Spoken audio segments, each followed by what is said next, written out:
যে কোনো কাজে পরিশ্রম না করলে কোনো কাজেই ভালো হয় না। তো হ্যালো এভরিওয়ান, আসসালামু আলাইকুম। আশা করি আপনারা ভালো আছেন। আমিও আল্লাহর রহমতে ভালোই আছি। তো আজকে দেখেন এগুলি কতগুলো গরুর মাংস নিয়ে এসেছে আমার হাজব্যান্ড, আর মেহমান আসবে তাই।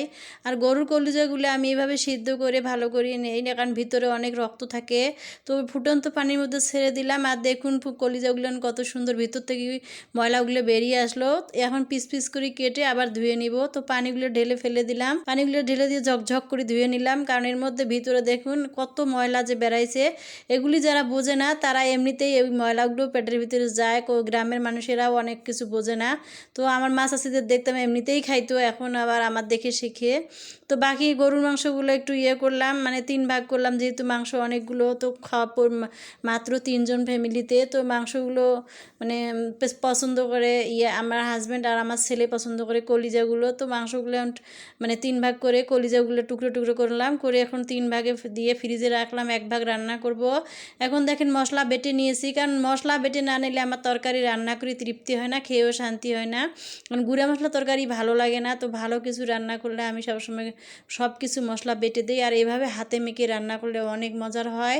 আর গরুর মাংসগুলো অনেক ভালো, একদম দেশি মাংস, মানে ঢাকা শহরে দেশি মাংস পাওয়াই যায় না, এখানে দাম বেশি দিয়েও আনতে হয়। যে কোনো একটা দোকানে যদি হঠাৎ করে পাওয়া যায় বেশি দাম দিয়ে আনতে হয়।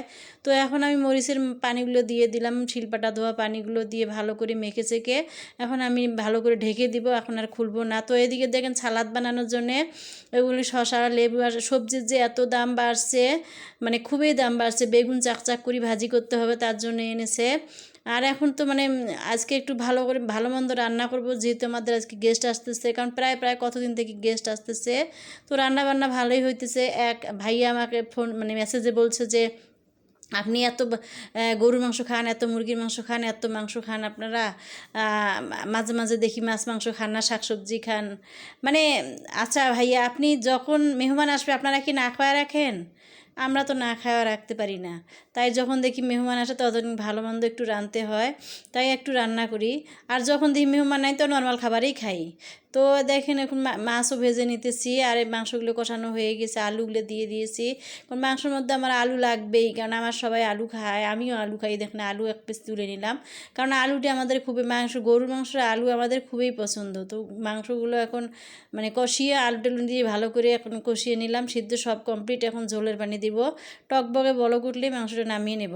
টকবগে বলক ওঠার পর বেশিক্ষণ যদি গরুর মাংস জাল করা হয় তাহলে ওই কষানোর ঘ্রাণটা আর থাকে না, তাই সবসময় আমি অল্প জালতে মানে নামিয়ে নেই। আর এখন দেখেন 3 পিস মাছ রান্না করব, কারণ মানুষ হলো 3 জন, মাছ 3 পিস ভাজবো। তো মাছ 3 পিস এখন মানে সরিষার তেল দিয়ে ভালো করে মেখে রেখে দিয়েছিলাম, আর সরিষার তেল দিয়েও ভাজতেছি। সরিষার তেল দিয়ে মচমচা হয়। আর এদিকে একটু সিম ভাজি করছি, সিম ভাজিটুকু মানে অনেক ভালো হয়েছে। তো এখন খাবারগুলো নিয়ে যাব ডাইনিং টেবিলে, এখন খাবার পরিবেশন করব। তো তরকারিটা এখন তুলতেছি। আর গরুর মাংস বেশি ঝোল ভালো লাগে না, এরকম মাখো মাখো ঝোল, মানে পাতলা ঝোলই ভালো লাগে, খুব গাঢ় না, খুব একদম টলটলে না, তাহলে ভালো লাগে না। তো আমি এরকম করি রান্না করি, দেখুন একটু মাখো মাখো ঝোল থাকে। একদম বেশি থাকলে মানে ডাইরের মতো তরকারি স্বাদ লাগে না, যে তরকারি সত্রি বেড়া করার মধ্যে। তো এখন টেবিলে নিয়ে যে রান্নাবান্না পরিবেশন করব, এখন খেতে দিব সবাইকে।